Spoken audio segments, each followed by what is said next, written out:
Yes. Please, your Prime Minister is speaking. अगर इस कोलाहल के बाद अगर सदन मुझे शांति से सुनने के लिए मन बना सके तो मैं बड़ा आभारी हूँगा।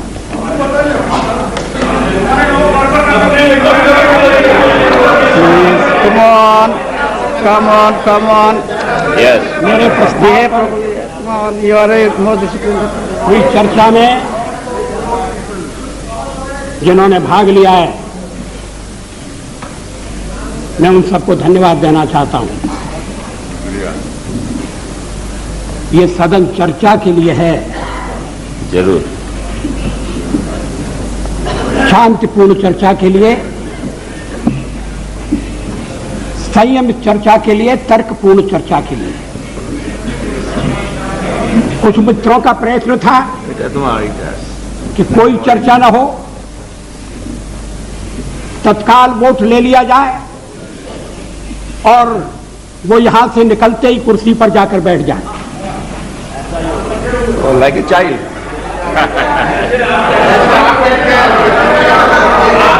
उधर से आवाज आ रही है कि ऐसा ही होगा, जैसे आप बैठ गए, और आवाज आ रही है कांग्रेस के बेंचों से। हमारे और मित्र थोड़ा सा सावधान रहें। अध्यक्ष महोदय, पार्लियामेंट में मैंने 40 साल गुजारे। ऐसे क्षण बार बार आए। जी रहे। सरकारें बनी हैं, बदली हैं, नई सरकारों का गठन हुआ है, अभी बैचलर हो गया। लेकिन लोकतंत्र। No, please don't make this kind of remarks. No, it's okay. लेकिन हर कठिन परिस्थिति में से भारत का लोकतंत्र बलशाली होकर निकला है, और मुझे विश्वास है कि इस परीक्षा में से भी बलशाली होकर निकलेगा।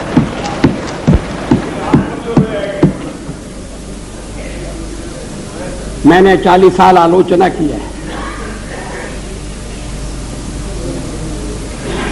आज भी अधिकांश में आलोचना सुनना पड़ी है। मराठी में एक कहावत है, निंदका से घर असावे शेजारी। क्या मतलब? निंदक नियरे राखिए आंगन कुटी छवाए। निंदा करने वाले को पास में रखना चाहिए, चापलूस नहीं तो बिगाड़ देंगे। अगर निंदक रहेगा तो बिना साबुन और पानी के सफाई करता रहेगा। जिन मित्रों ने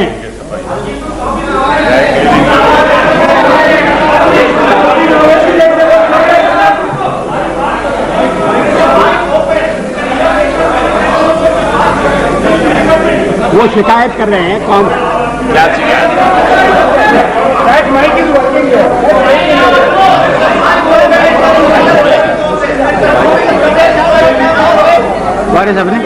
अध्यक्ष महोदय,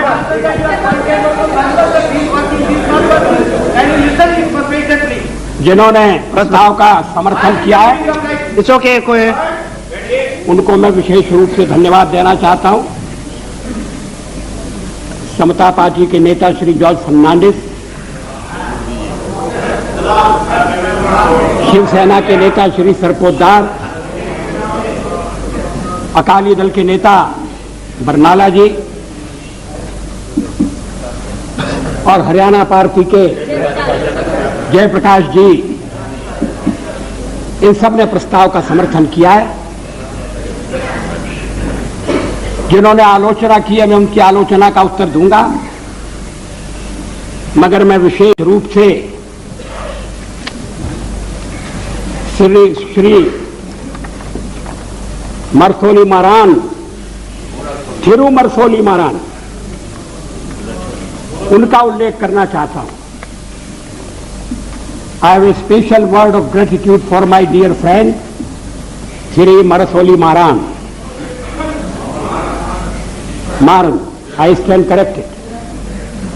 Despite our differences on certain issues, he was generous enough to set the record straight on the issue of horse trading by stating categorically that we did not use suitcases to convert our minority into majority.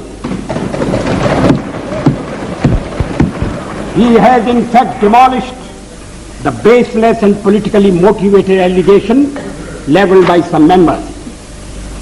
I am also glad that Thiru Maran has taken note of our resolve to restore the balance of resources in favor of states. We have always held the opinion that the center cannot be strong if the states are weak. Thiru Maran is disturbed over our advocacy of one nation, one people, one culture. I am happy that he shares our perception of one nation. But I must say that he has got it all wrong on our interpretation of one people and one culture. I categorically state here that BJP does not stand for uniformity. We recognize the celebrated India's plural, multi-religious, multilingual and multi-ethnic character. This view is best reflected in a poem by one of India's greatest poets, Subramanya Bharati. That poem is entitled Antai, for my mother. Bharati says, I would like to read in Tamil. Muppadu Kodi Muhimural Uir Mohipuram Ondra Deyal Ivar Chappumoji Padinet Deyal Anil Chindanai Ondra Deyal.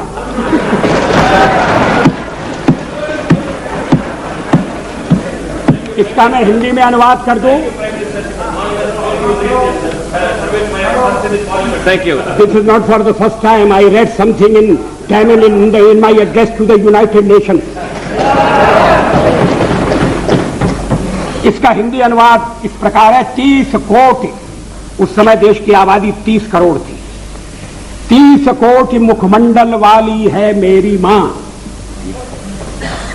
एक है उसकी काया और आत्मा. भाषाएं वो 18 बोलती है, किंतु एक है उसका चिंतन.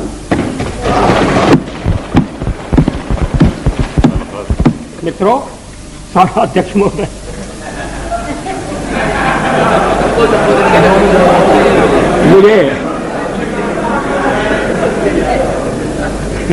मुझ पर आरोप लगाया गया है और यह आरोप मेरे हृदय में घाव कर गया है. आरोप यह है कि मुझे सत्ता का लोभ हो गया है और मैंने पिछले 10 दिन में जो कुछ किया है वो सत्ता के लोभ के कारण किया है. अभी थोड़ी देर पहले मैंने उल्लेख किया कि मैं 40 साल से सदन का सदस्य हूं.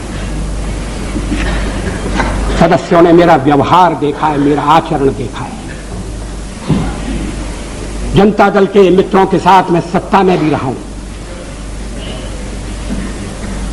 कभी हम सत्ता के लोभ से गलत काम करने के लिए तैयार नहीं. यहां श्री शरद पवार बैठे हैं. जब मेरे मित्र जसवंत सिंह जी भाषण कर रहे थे तो शरद पवार नहीं थे. वो जसवंत सिंह जी कह रहे थे कि किस तरह से शरद पवार ने अपनी पार्टी तोड़कर हमारे साथ सरकार बनाई थी, सत्ता के लिए बनाई थी या महाराष्ट्र के भले के लिए बनाई थी, ये अलग बात है, मगर उन्होंने अपनी पार्टी तोड़कर हमारे साथ सहयोग किया. मैंने तो ऐसा कुछ नहीं किया.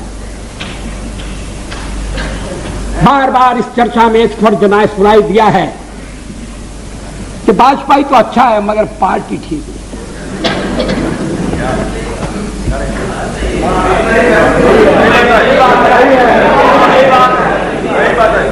अच्छा, तो अच्छे वाजपेयी का आप क्या करने का इरादा रखते हैं?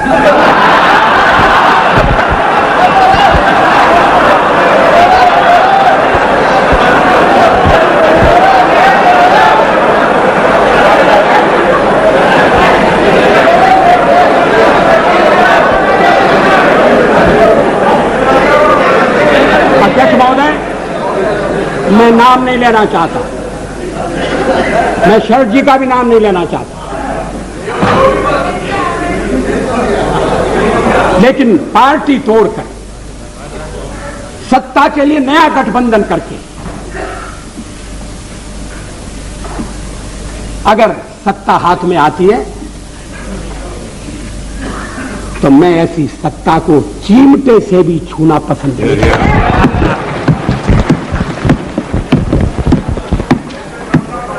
न भी तो मरणादस्मि केवलम दूषितो यशः। भगवान राम ने कहा था मैं मृत्यु से नहीं डरता, अगर डरता हूं तो बदनामी से डरता हूं, लोकापवाद से डरता हूं। 40 साल का मेरा राजनीतिक जीवन खुली किताब है, लेकिन जनता ने जब भारतीय जनता पार्टी को सबसे बड़े दल के रूप में समर्थन दिया तो क्या जनता की अवज्ञा होनी चाहिए? जब राष्ट्रपति ने मुझे बुलाया और सरकार बनाने के लिए बुलाया और कहा कि कल आपके मंत्रियों की शपथ विधि होना चाहिए और 31 तारीख तक आप अपना बहुमत सिद्ध कीजिए, तो क्या मैं मैदान छोड़कर चला जाता? मैं पलायन कर जाता? जिस जनता का हमने विश्वास अर्जित किया है, और आप इकट्ठी भीड़ न करें। मैं अलग अलग पीछे, अब जब मैंने चर्चा आरंभ की थी तब इसका स्पष्टीकरण किया था। क्या यह तथ्य नहीं है कि हम सबसे बड़े दल के रूप में उभरे? अब जो और तर्क दिए जा रहे हैं मैं उन पर आऊंगा। क्या मैं राष्ट्रपति महोदय से कहता कि नहीं, पहले मुझे जरा बात कर लेने दो,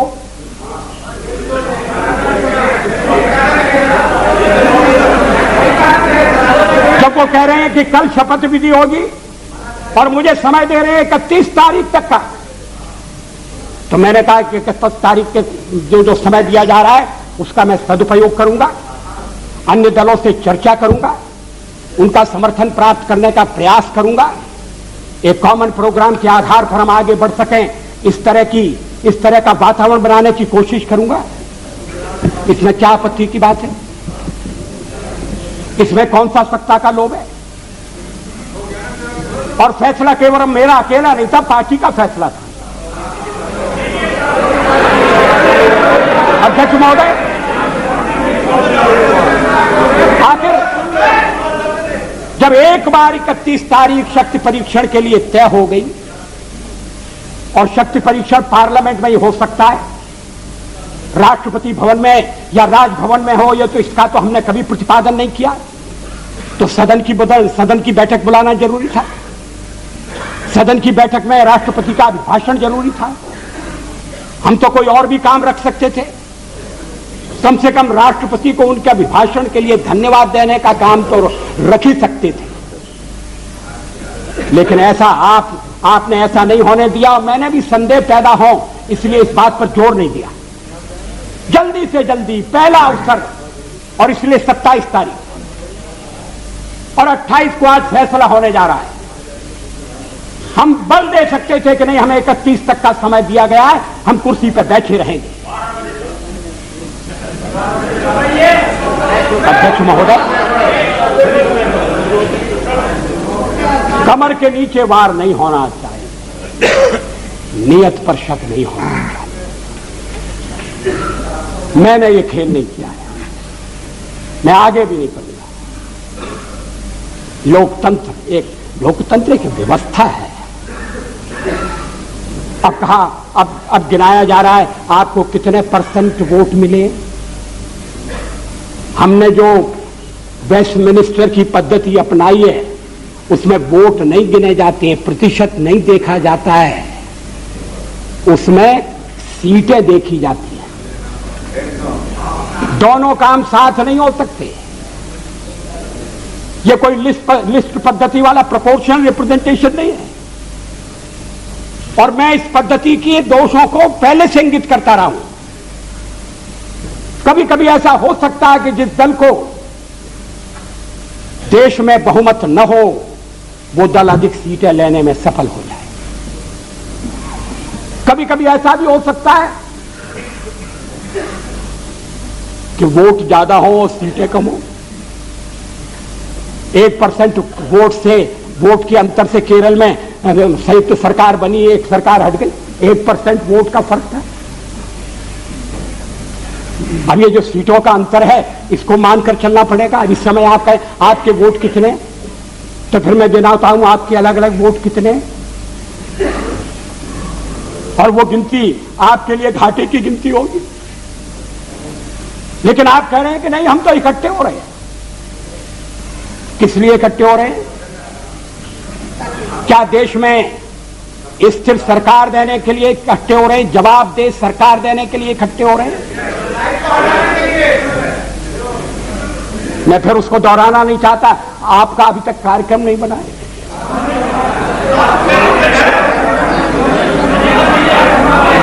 उस कार्यक्रम को लेकर आप जनता के पास नहीं गए। जिस जनादेश की आप बात कर रहे हैं, परसेंट वोट की बात कर रहे हैं, वो अलग अलग प्रदेशों में मिला है, अलग अलग कारणों से मिला है। तमिलनाडु में मेरा तो कोई झगड़ा नहीं था डीएमके से, लड़ाई तो कांग्रेस से थी। और यही स्थिति आंध्र में हुई। आंध्र में हम तो लड़ाई में कहीं नहीं थे, लड़ाई हो रही थी कांग्रेस के साथ, और कहते जनाधिकार हमारे खिलाफ चला गया। ये कैसा जनाधिकार है? आप कहिए, आप कह रहे हैं, दबे दबे कह रहे हैं, साफ साफ कहिए, खुलकर कहिए कि हम किसी भी कीमत पर आपको सत्ता में नहीं आने देंगे। ये भाषा ठीक नहीं है। इस भाषा के पीछे जो भावना है वो और भी गलत है।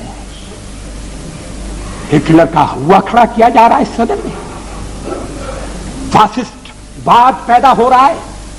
इस तरह की, यहां जो पहली बार सदन में आए हैं, जिन्हें सदन की मर्यादा का भी पता नहीं है, वो इस तरह की भाषा बोल रहे हैं। मैं 40 साल से हूं पार्लियामेंट में। हम दल के रूप में काम कर रहे हैं, लोकतंत्र के आधार पर कर रहे हैं। हम चुनाव लड़ते हैं।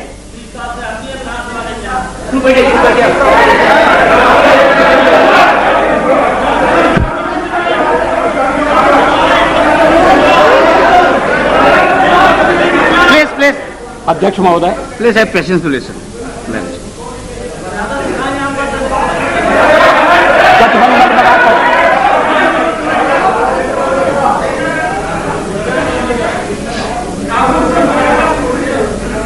जनादेश कांग्रेस के खिलाफ है।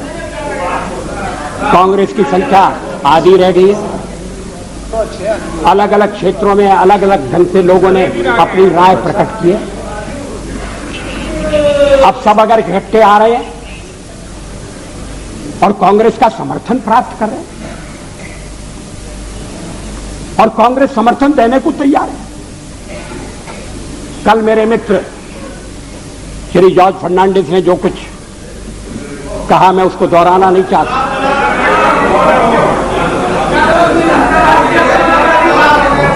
अगर आप चाहें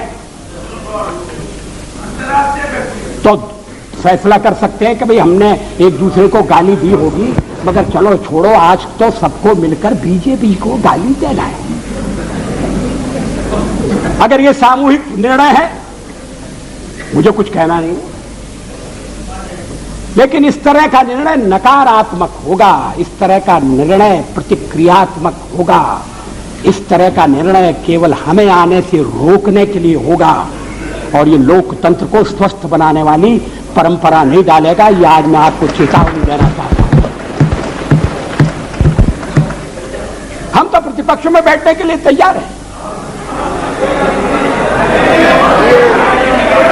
अध्यक्ष महोदय, जब मैं राजनीति में आया, मैंने कभी सोचा भी नहीं था कि मैं एमपी बनूंगा। मैं पत्रकार था, और ये राजनीति, जिस तरह की राजनीति चल रही है, मुझे रास नहीं आती।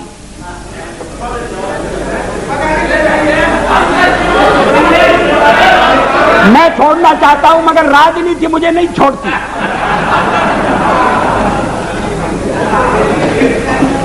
विरोधी दल का नेता हुआ, आज प्रधानमंत्री हूं, थोड़ी देर बाद नहीं रहूंगा।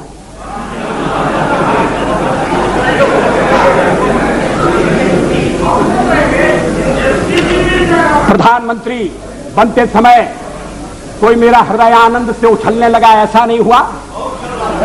और सब कुछ छोड़ छाड़ कर जब चला जाऊंगा तब भी मेरे मन में किसी तरह की म्लानता होगी, ऐसा आप मत समझिए। लेकिन फिर मैं कुछ मुद्दों को उठाना चाहता हूं। हमारे फिर एक दूसरा आरोप लगाया जा रहा है, आरोपों की झड़ी लगाई जा रही है। आपने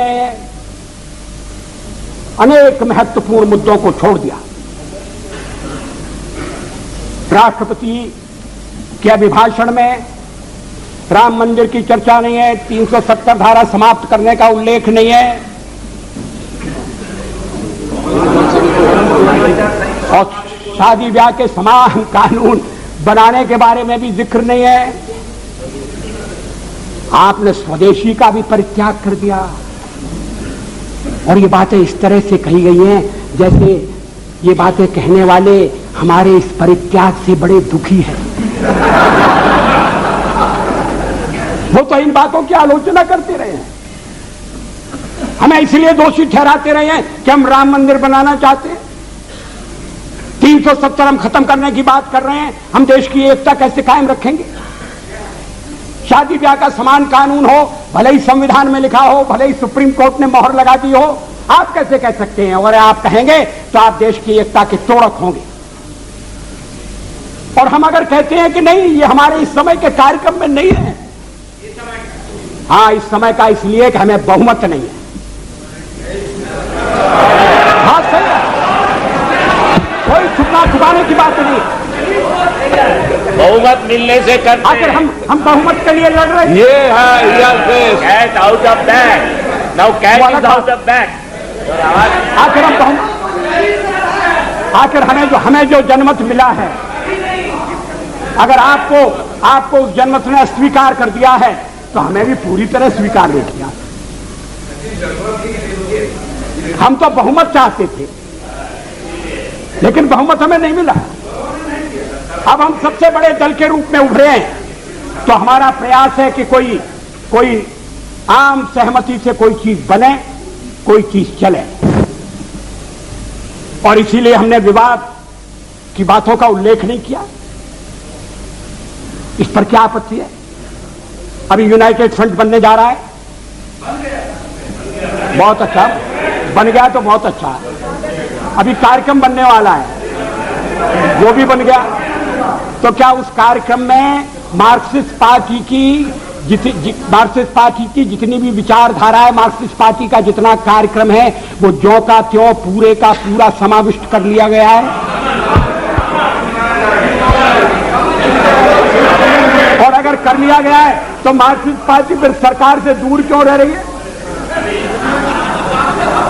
जब संयुक्त मोर्चा बनता है, जब अनेक दल निकट आते हैं, साथ आते हैं, तो फिर हर एक को कुछ ना कुछ चीज छोड़ना पड़ती है। 1977 में भी हम 370 के समर्थक, 70 को समाप्त करने के समर्थक थे। ये रामविलास जी पासवान बैठे। 1977 में भी हम एटम बम बनाने के हक में थे, लेकिन हमने जब देखा कि लोकतंत्र पर संकट आया है, बाकी की सारी बातें इस समय एक तरफ रखने की जरूरत है और लोकतंत्र को बचाने की आवश्यकता है। इमरजेंसी के कारण लोकतंत्र खतरे में पड़ा था, देश एक जेल खाने में बदल गया था। हमने कहा कि मिलकर चलें और इस आने वाले अधिनायकवाद को रोकें। किसी ने हमको उस समय नहीं कहा कि आप 370 कहां छोड़ आए, किसी ने नहीं कहा, और ठीक नहीं कहा। जब आप संयुक्त मोर्चा बनाएंगे तो हर एक पार्टी को थोड़ा थोड़ा अपना छोड़ना पड़ेगा, अपना थोड़े थोड़े अपने विचारों को, कार्यक्रमों को अलग रखना पड़ेगा। और राष्ट्रपति ने अगर 31 तारीख तक का समय दिया तो इसीलिए दिया, राष्ट्रपति को मालूम था कि मेरा बहुमत नहीं है, लेकिन बड़ी पार्टी के रूप में उन्होंने बुलाया और 31 तक का समय दिया और दलों से बात करो, विचार विनिमय करो, इस बात का प्रयत्न करो कि कोई स्थिर सरकार बन जाए, स्थायी सरकार बन जाए। ये और देशों में भी होता है और ये होने लगा था, इसलिए कि आपने सबसे ज्यादा टांग अड़ाई।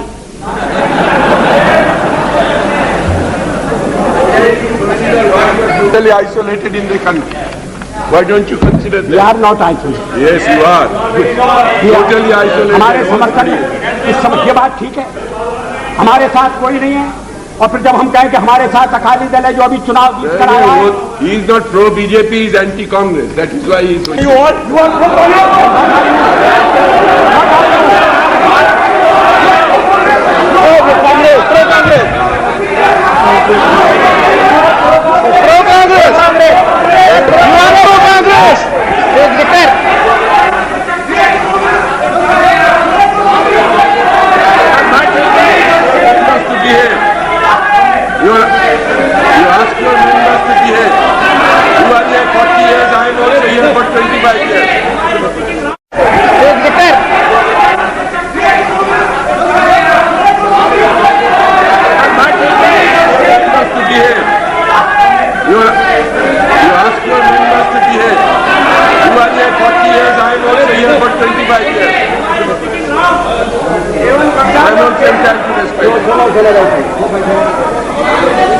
What the Honorable Prime Minister is saying all the time, as if it was our solemn obligation to keep him in power.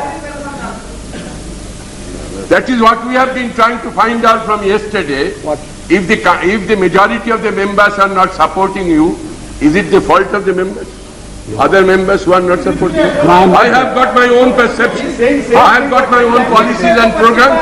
He is all the time accusing others as if we are entering into some combination. Does that justify him to remain in power without having the majority? Is this the way you are?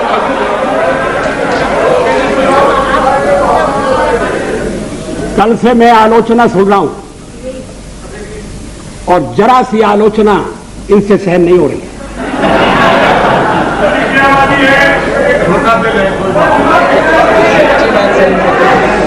अगर मतदाता ने किसी एक दल को स्पष्ट बहुमत नहीं दिया तो क्या मेरा दोष है?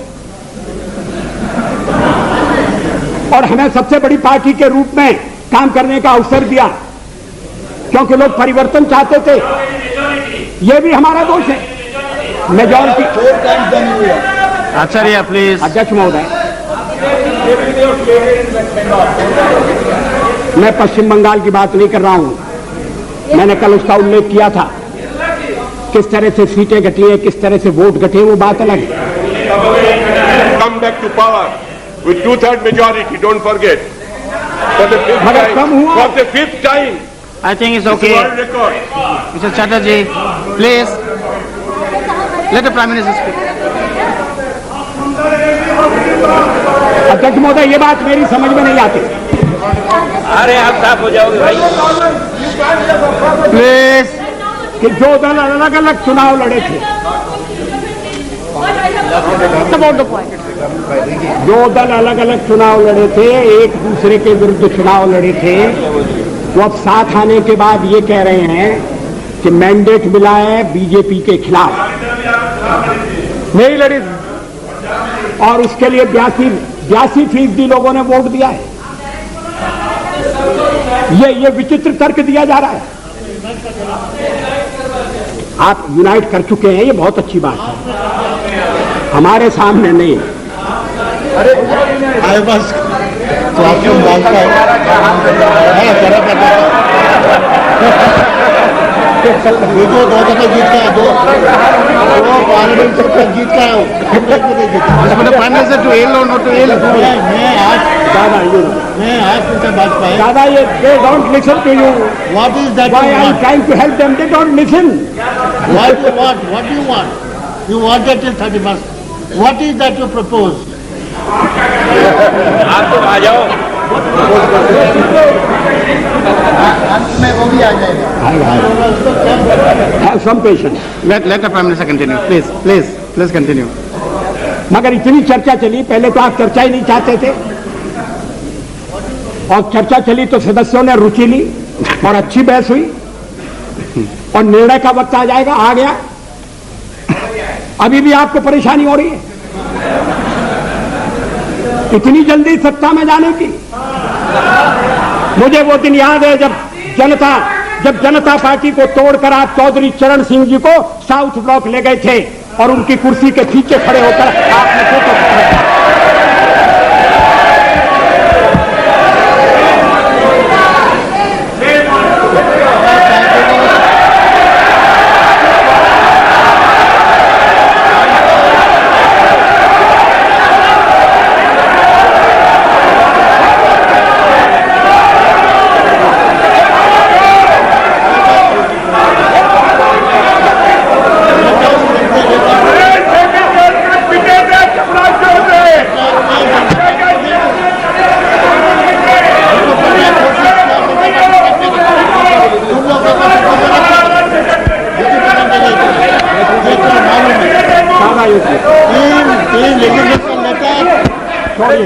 तोड़ने का काम किया क्या?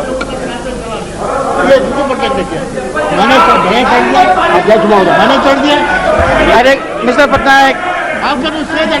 Mister Patnaik, prime minister How बोल can रहे you हैं। say this? Mister Patnaik, please sit down, let the prime minister continue, please.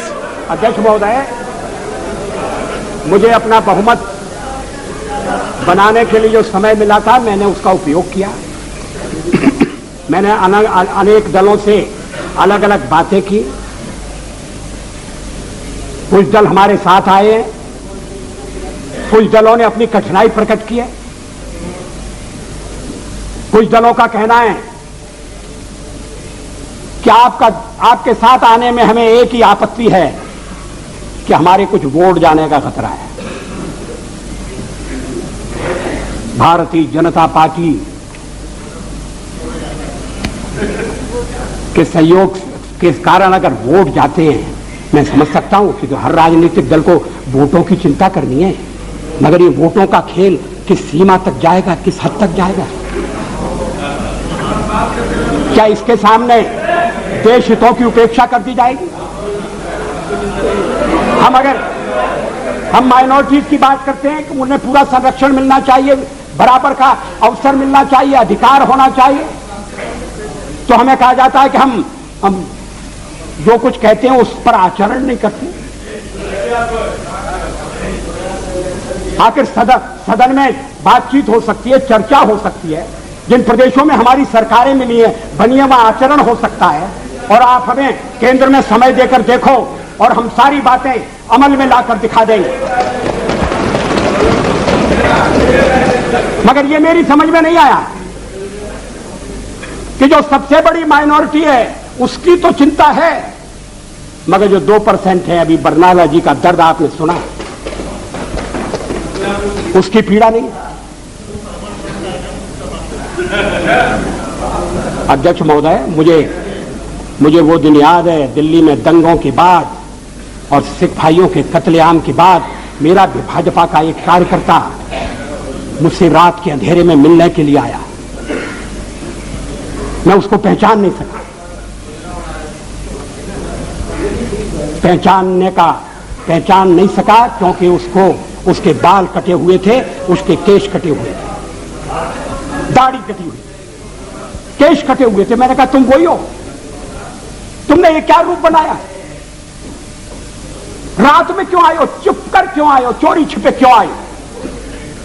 कहा मैं दिन में आपके पास नहीं आ सकता, मैं केश धारण करके बाहर नहीं निकल सकता, इसलिए मैंने केशों की बलि चढ़ा दी है। मैंने दाढ़ी से भी मुक्ति मांग ली है और मैं रात को आया हूं आपके पास अपना दुखड़ा रोने के लिए, अपनी व्यथा रोने के लिए।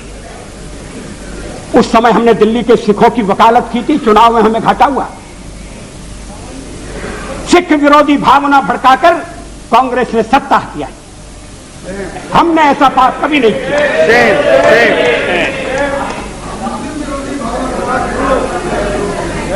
दोनों गलत है, मगर आप सिखों पर हुए अत्याचार की निंदा नहीं करते, नहीं करते। बिल्कुल करते हैं, नहीं, 10 साल बहुत बार किए हैं, हाउस में किए हैं, कितने बार किए हैं। पार्लियामेंट में कब किया? हाउस में कभी सारे अपराधी पकड़े नहीं गए। Number of times we raise this issue. Why is making such allegation? Mulayam ji, कांग्रेसी थे वही आज भाजपा ही बन करके और इन्होंने सिखों को लखनऊ में लूटा। और वही एमपी में बुला नहीं, हम नाम बता देते please sit down, please sit down.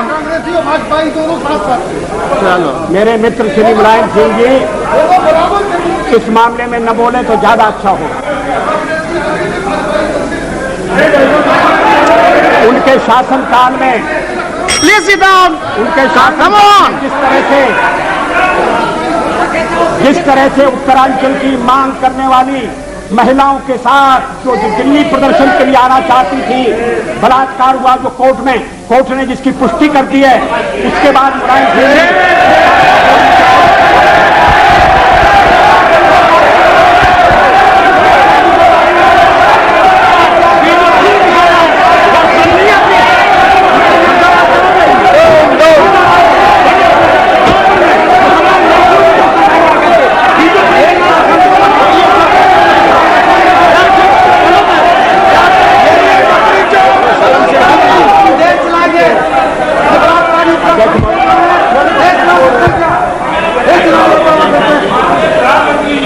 सूरत की चर्चा करें जहां भाजपा के लोगों ने मुसलमान लोगों को रखा हुआ है। महिलाओं के साथ अध्यक्ष महोदय, Please sit down, you have made your point. Please, no. Please sit down. No. ये सभी मित्र कल से लेकर आज तक बोलते रहे। अब मेरी बारी आई है, तो ये मेरा मुंह बंद करना चाहते हैं, ये होने वाला नहीं है। और अगर संख्या बल के आधार पर ये करने का आप प्रयास करेंगे तो हमें सदन के बाहर ये विचारों की लड़ाई ले जाना पड़ेगी।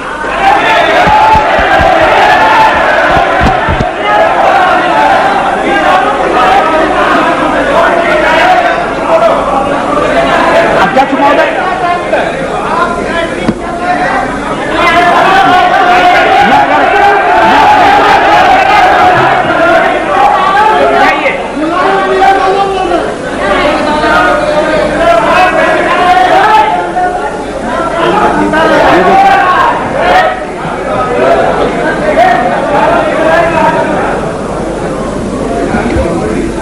अध्यक्ष महोदय, मैं फिर Please. जहां से मैंने आरंभ किया था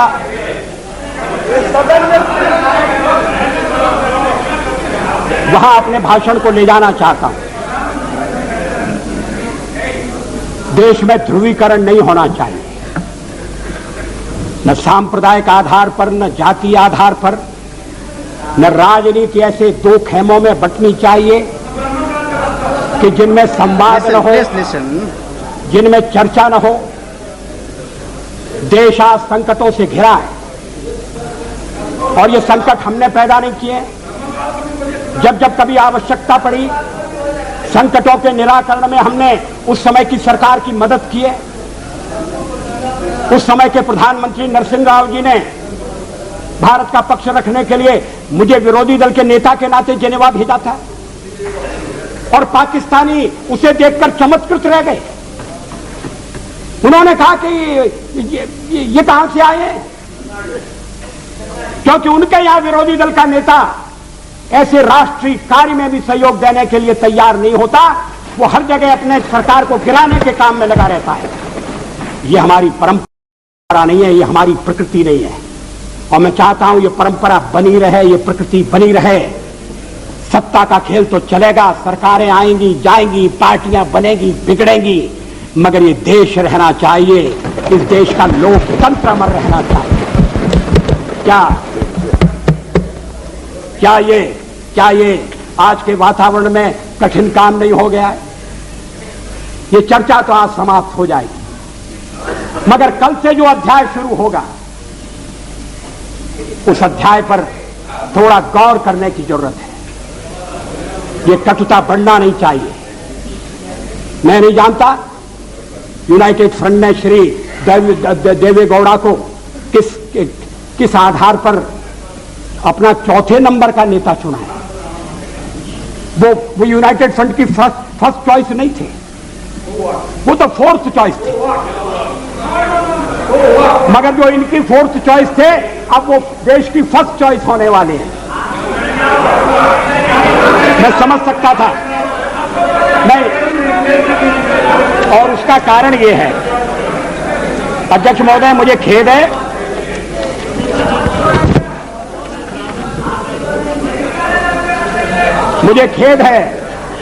कि इस चर्चा में ऐसे संगठनों का नाम लिया गया, उन्हें यहां घसीटने की कोशिश की गई, जो स्वतंत्र संगठन है, जो अपने राष्ट्र निर्माण में, चरित्र निर्माण के काम में लगे। मेरा इरादा, मेरा उल्लेख आरएसएस से है। आरएसएस के विचारों से किसी का मतभेद हो सकता है, लेकिन आरएसएस पर जिस तरह के आरोप लगाए गए, उन तरह के आरोपों की कोई आवश्यकता नहीं थी। और कांग्रेस पार्टी में और दलों में भी आरएसएस के रचनात्मक काम के लिए लोगों के दिलों में आदर है, सहयोग है।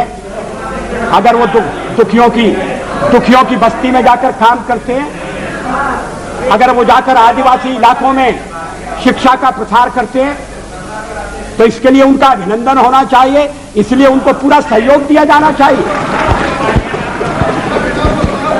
अध्यक्ष महोदय, और यूनाइटेड फ्रंट में भी आप जिन्हें नेता बनाने जा रहे हैं, श्री देवेगौड़ा जी, वो भी आरएसएस की अच्छाइयों से परिचित हैं और आरएसएस की प्रशंसा कर चुके हैं।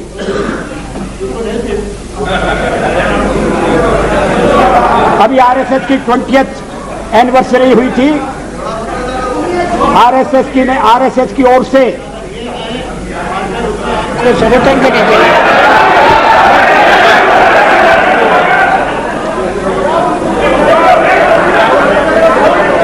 अध्यक्ष महोदय, अब देवे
अरे क्या हो रहा है?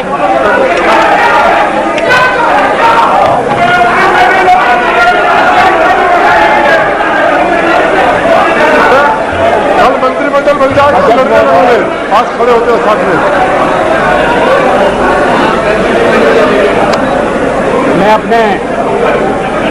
मैं अपने दल के सदस्यों से कहना चाहता हूं। हो गया भाई, हो गया। Enough, enough. No, it's enough. Enough. ये एक और था जिसमें हमारे दलित कितने थे, ये नहीं है।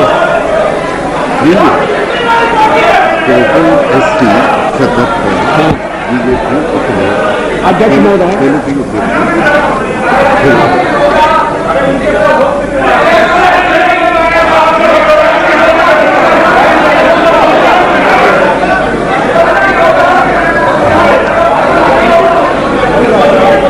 अध्यक्ष महोदय,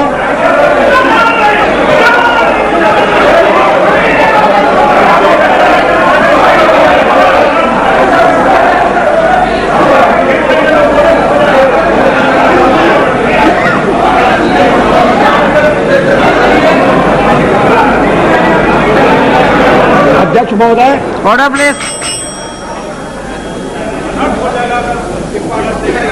मेरे मित्रों को समझना चाहिए कि मैं भी निर्वाचित होकर आया हूं। उन्हें यह भी समझना चाहिए कि मैं सबसे बड़ी पार्टी के नेता के नाते राष्ट्रपति महोदय द्वारा प्रधानमंत्री नियुक्त हुआ हूं। प्रधानमंत्री के निर्देश के कारण और निर्देश के आधार पर मैं विश्वास मत लेकर आया हूं। राष्ट्रपति, अब अगर चर्चा होती है और उसमें बिजू पटनायक जैसा वरिष्ठ नेता मुझे टोकता है। Please, Mr. Patnaik, you don't have to react for everything. Mr. Patnaik, you are the one of the senior most leaders of the country. Please, you don't have to react for everything. अध्यक्ष महोदय, मैं इस बात का उल्लेख कर रहा था कि इस देश में जो देशभक्त हैं, विवेकवान हैं और जो अंतःकरण से भारत का भला चाहते हैं, जो आरएसएस के संपर्क में आए, वो जानते हैं कि संगठन देश हित की सेवा के लिए समर्पित है। और और मैं इसका ताजा उदाहरण देता हूं।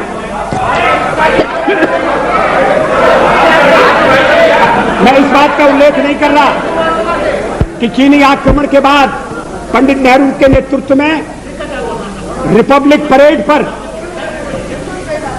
परेड के दौरान जिन स्वयंसेवी संगठनों को अपनी एकजुटता प्रकट करने के लिए बुलाया गया था, उनमें आरएसएस भी था।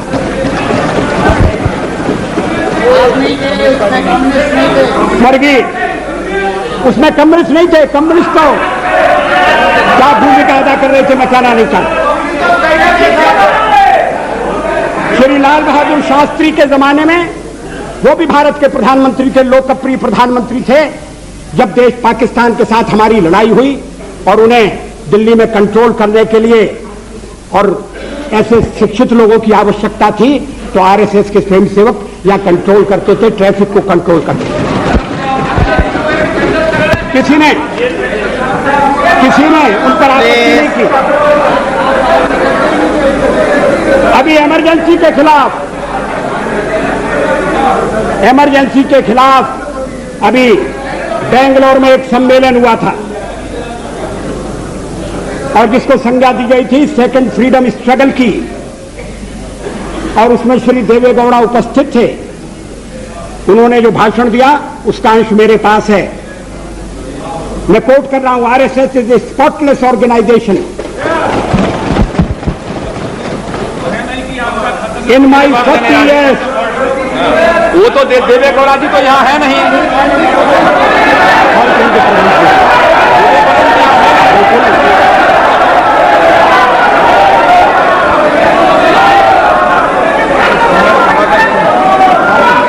Speaker sir, allow the Prime Minister to speak.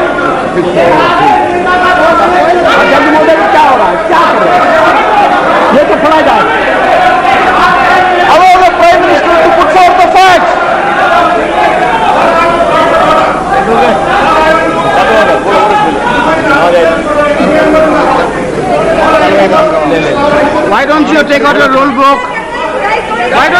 about your procedural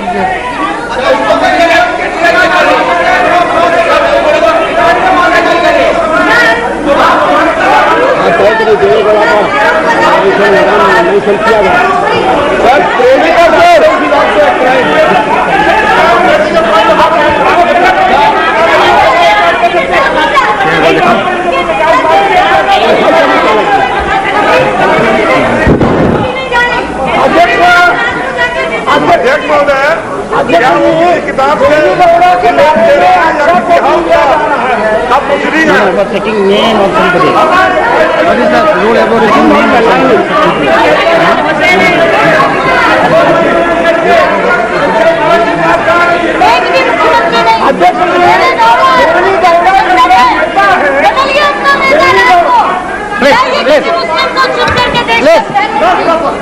I will come to you. I'll come to you. I'll come to you. Yes, mister. Please, please. I have given floor time. Let us listen. Mr. Speaker, sir. Mr. Speaker, please. Mr. Loda. Justice Loda. I have given time to him. He will come to you. Mr. Speaker, sir. Mr. Speaker, sir, I just want to draw your attention. Please, madam. Any member in this house has every right to quote any document provided. You were voting previously. Just a moment, let me finish. Let me finish.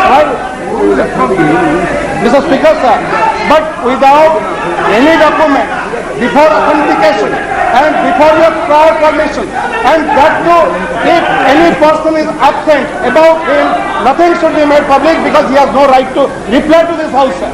Therefore, the Honorable Prime Minister, who was telling that he is having 40 years. Come on, under what rules? So he is quoting one document. Your point of order is under what rules? I said already. Come on. 115, sir.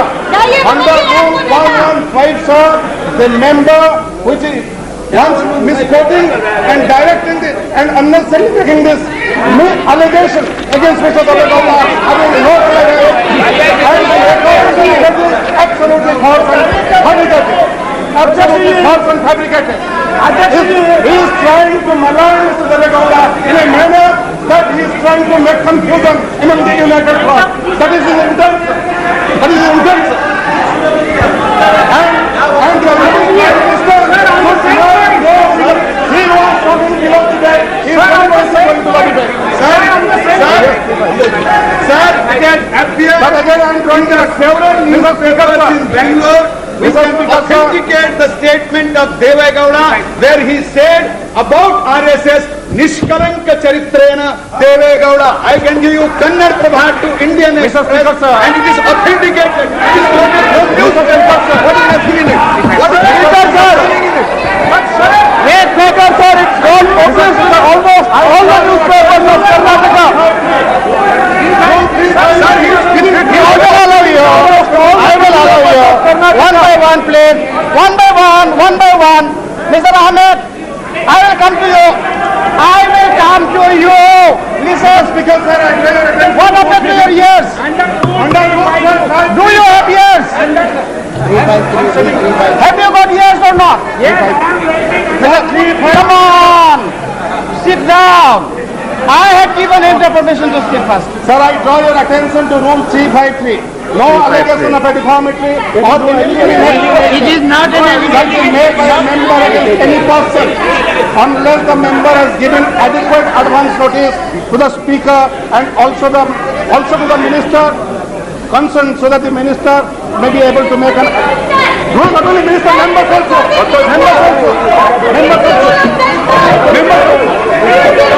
Only quoting the rules. Members also.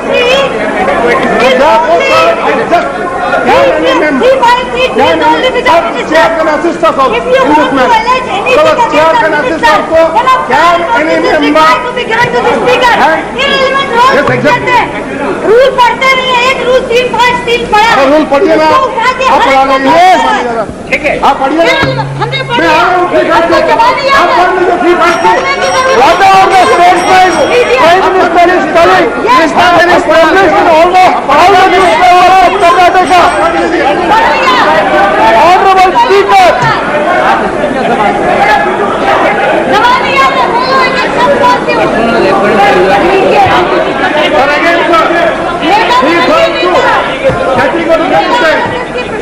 Reference, a member while speaking is allowed. A member while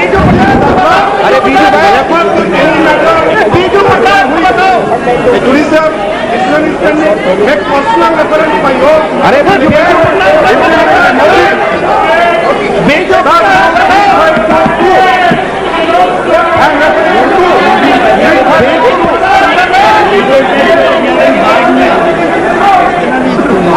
Rule 3522.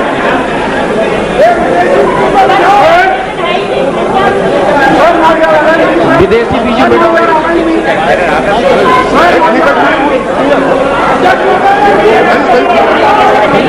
Yes.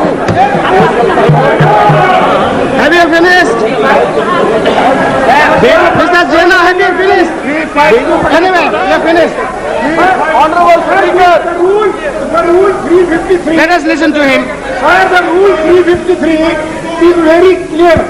No allegation of questions to be decided. You know, I think it will be. I don't like to give a final ruling on that. If the Prime Minister can avoid it at the moment. Yes. I'm sorry.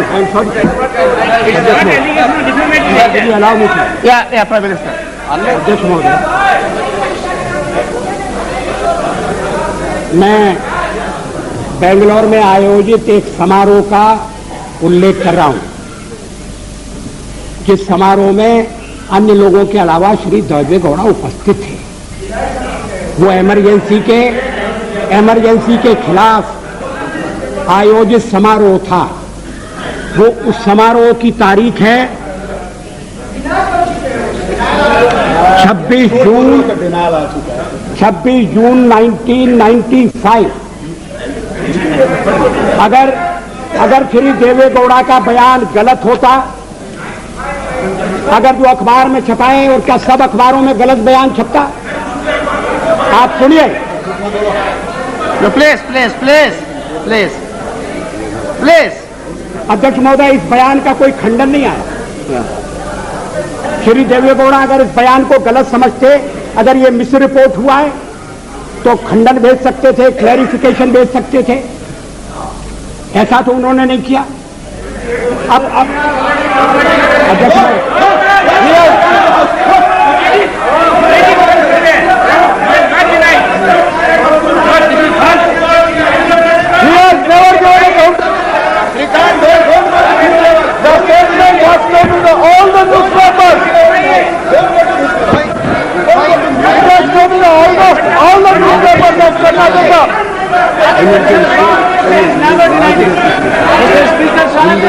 This statement has never been denied.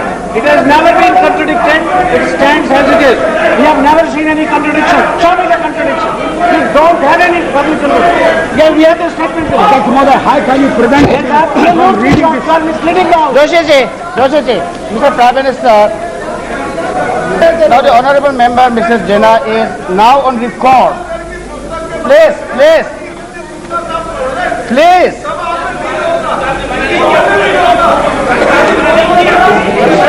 अरे सुनो भाई, आप लोग क्या बात कर रहा है? Please tell them. Sir, we have an audio and video cassette of that program. We have the audio and video cassette of that program. What he is saying, I'm ready to submit to the House the audio and video cassette of the program. What he's talking about? Yes, we are. He's misleading the House. I can give you the audio and video cassette of the program. The House should not come to this level. I can give the audio and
No minister.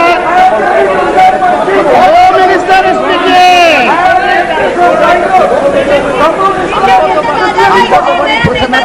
अरे बाबा, no minister को बोलने दो, कानून मंत्री जी को बोलने दो। Are you finished?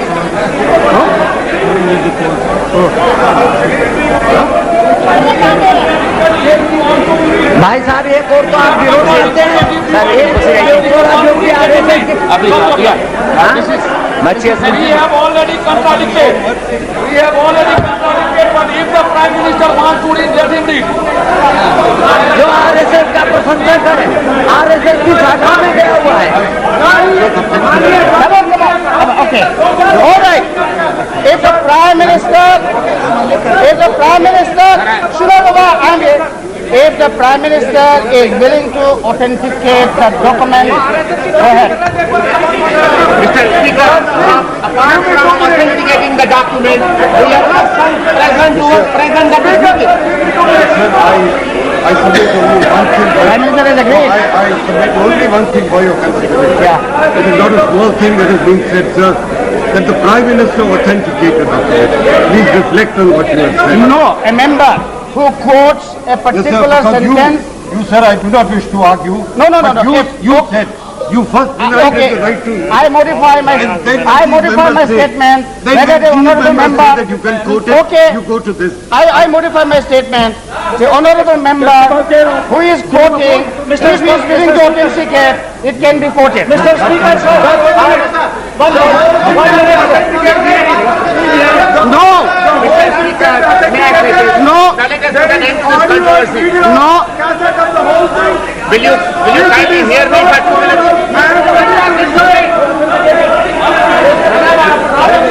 Mr. Speaker, I insist that you hear us.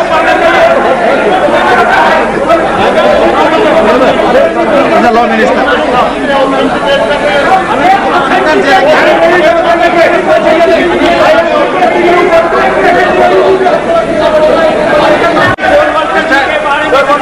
I have allowed the Prime Minister to quote it.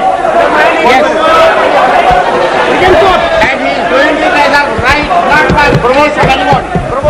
He is reading this document as a matter of right, not as a matter of grace from anybody. I have allowed you, sir, to quote.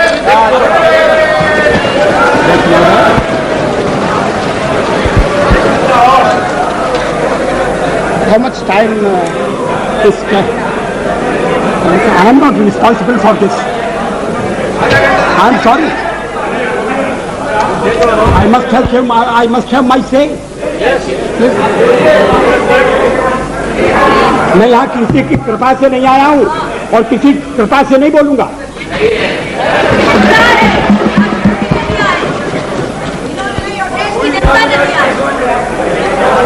इस चर्चा में RSS का नाम मैंने नहीं लिया। इस चर्चा में आरएसएस का नाम कॉमरेड इंद्रजीत गुप्ता ने लिया।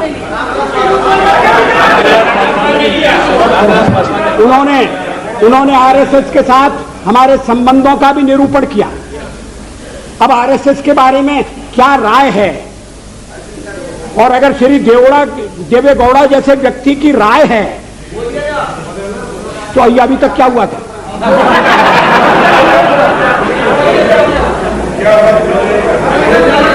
अध्यक्ष महोदय, और बीच में ये कहा गया कि ये गलत है, और उस समय मैंने निवेदन किया कि 26 जून 1995 का फंक्शन है, 1995 का 1977 के बारे में। The persons who were present at that function Please. are present in the house. Please, let the Prime Minister speak. You must have confidence in your Prime Minister. Eyewitnesses were present there. उस समारोह में ठीक है ना। Word, sir, with due respect to every time you say your Prime Minister. Our Prime Minister. Prime Minister is Prime Minister. Okay, Prime Minister. Till then, you should not say your Prime Minister. Prime Minister, yes. Please. अध्यक्ष महोदय,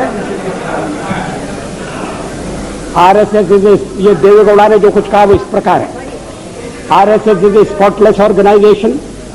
इन my 40 years long political life, not even once I have criticized RSS.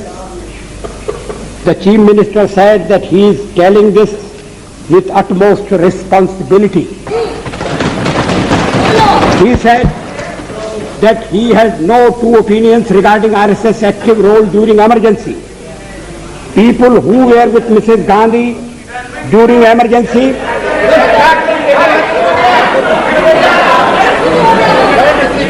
who praised her, who appreciated emergency, they are today with us and enjoying power. But RSS is the only organization without any black spot. Others have wavered this or that way, Shri Gowda said. अध्यक्ष महोदय, ये मैं देवेगौड़ा की निंदा के लिए नहीं कह रहा हूं। देवेगौड़ा ने आरएसएस का मूल्यांकन किया, सही मूल्यांकन किया, इसके लिए मैं उनकी प्रशंसा करना चाहता हूं। और आप चाहते हैं कि उनकी प्रशंसा भी सदन में न सुनी जाए और किसी एक अखबार में नहीं छपा, तमाम अखबारों में छपा। और जैसा मैंने कहा उस समय किसी ने खंडन नहीं किया। अध्यक्ष महोदय, एक बात और इस चर्चा में कही गई जिसका मैं उत्तर देना चाहूंगा कि भारतीय जनता पार्टी को व्यापक जन समर्थन प्राप्त नहीं है। Cow belt, I don't know where ये काऊ बेल्ट है, काऊ बेल्ट का समर्थन है। जो काऊ बेल्ट जिससे कहा जाता है उसको इस तरह से सदन में उल्लेखित करना, किस क्षेत्र की आप बात कर रहे हैं? हरियाणा में हम हरियाणा में जीते, हमने कर्नाटक में समर्थन प्राप्त किया है। और ये ठीक है कि केरल में और तमिलनाडु में हम उतने शक्तिशाली नहीं है, मगर हमारा संगठन है। पश्चिम बंगाल में भी हमें 10% से थोड़ा कम वोट मिला हुआ है। अगर आप वोट की बात करते हैं तो फिर 10% वोट की बात करिए। इस सदन में एक व्यक्ति की पार्टियां, एक व्यक्ति की पार्टी, और वो हमारे साथ हमारे खिलाफ जमघट करके और हमें हटाने का प्रयास कर रहे हैं। उन्हें प्रयास करने का पूरा अधिकार है, मगर है वो एक व्यक्ति की पार्टी। एकला चलो रे, और चलो एकला अपने चुनाव क्षेत्र से और दिल्ली में आकर हो जाओ इकट्ठे रे। किस लिए इकट्ठे हो जाओ? देश के भले के लिए। स्वागत है, हम भी अपने ढंग से देश की सेवा कर रहे हैं। और अगर हम देशभक्त न होते और अगर हम निस्वार्थ भाव से राजनीति में अपना स्थान बनाने का प्रयास न करते, और हमारे इन प्रयासों के पीछे 40 साल की साधना है। ये कोई आकस्मिक जनादेश नहीं है, कोई चमत्कार नहीं हुआ है। हमने मेहनत की, हम लोगों में गए, हमने संघर्ष किया है। पार्टी 365 दिन चलने वाली पार्टी है। ये कोई चुनाव में कुकुर मुत्ते की तरह से खड़ी होने वाली पार्टी नहीं। और आज हमें अकारण कटघरे में खड़ा किया जा रहा है क्योंकि हम थोड़ी ज्यादा सीटें नहीं ले सके। हम मानते हैं हमारी कमजोरी है, हमें बहुमत मिलना चाहिए। राष्ट्रपति ने हमें अवसर दिया, हमने उसका लाभ उठाने की कोशिश की, हमें सफलता नहीं मिली, वो अलग बात है। लेकिन हम फिर भी सदन में सबसे बड़े विरोधी दल के रूप में बैठेंगे और आपको हमारा सहयोग लेकर सदन चलाना पड़ेगा, इस बात को मत भूलिए। मगर सदन चलाने में और ठीक तरह से चलाने में हम आपको पूरा सहयोग देंगे, ये आपको आश्वासन देना चाहते हैं। मगर सरकार आप कैसी बनाएंगे, वो सरकार किस कार्यक्रम पर बनेगी, वो सरकार कैसी चलेगी, मैं नहीं जानता। लेकिन जहां तक दलितों का सवाल है, शेड्यूल कास्ट के टोटल मेंबर्स हैं 77 और उनमें से 29 मेंबर्स बीजेपी के चुने गए।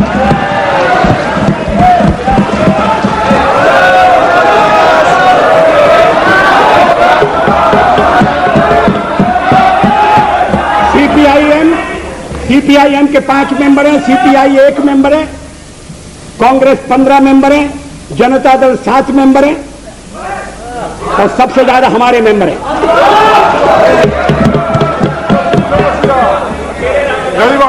और एसटीसी में भी, शेड्यूल ट्राइब में भी total number of seat is 41, BJP 11। हमारा जनाधार नहीं है, हमें लोगों का व्यापक समर्थन प्राप्त नहीं है। अगर आप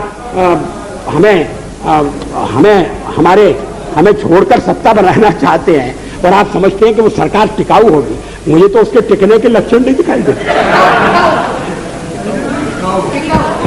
वो पहले तो उसका जन्म लेना कठिन है, जन्म लेने के बाद जीवित रहना कठिन है, और ये सरकार अंतर विरोधों में घिरी हुई देश का कितना लाभ कर सकेगी, ये एक प्रश्नवाचक चिन्ह है। हर बात के लिए आपको कांग्रेस के पास दौड़ना पड़ेगा, और जब आप उन पर निर्भर हो जाएंगे, अभी तो मैं नहीं जानता, पहले चर्चा हुई कि कुछ शर्तें लगाई जा रही, फिर चर्चा हुई कि कोऑर्डिनेटिंग कमेटी बनाना पड़ेगी। फ्लोर पर भी हम लोग कोऑर्डिनेशन करते हैं, उसके बिना तो सदन नहीं चलता। आप सारा देश चलाना चाहते हैं, बड़ी अच्छी बात है, हमारी शुभकामनाएं आपके साथ हैं। हम अपने देश की सेवा के कार्य में जुटे रहेंगे। हम संख्या बल के सामने सर झुकाते हैं और आपको विश्वास दिलाते हैं कि जो कार्य हमने अपने हाथ में लिया है, वो जब तक राष्ट्रीय उद्देश्य पूरा नहीं कर लेंगे, तब तक विश्राम से नहीं बैठेंगे, तब तक आराम से नहीं बैठेंगे। अध्यक्ष महोदय, मैं अपना त्यागपत्र राष्ट्रपति महोदय को देने जा रहा हूं। क्लाउन टाइम्स यूट्यूब चैनल की खबरों को आगे भी देखने के लिए चैनल को लाइक करें, सब्सक्राइब करें, बेल आइकन को प्रेस जरूर करें। क्लाउन टाइम्स की खबरों को फेसबुक पेज पर देखने के लिए पेज को लाइक जरूर करें।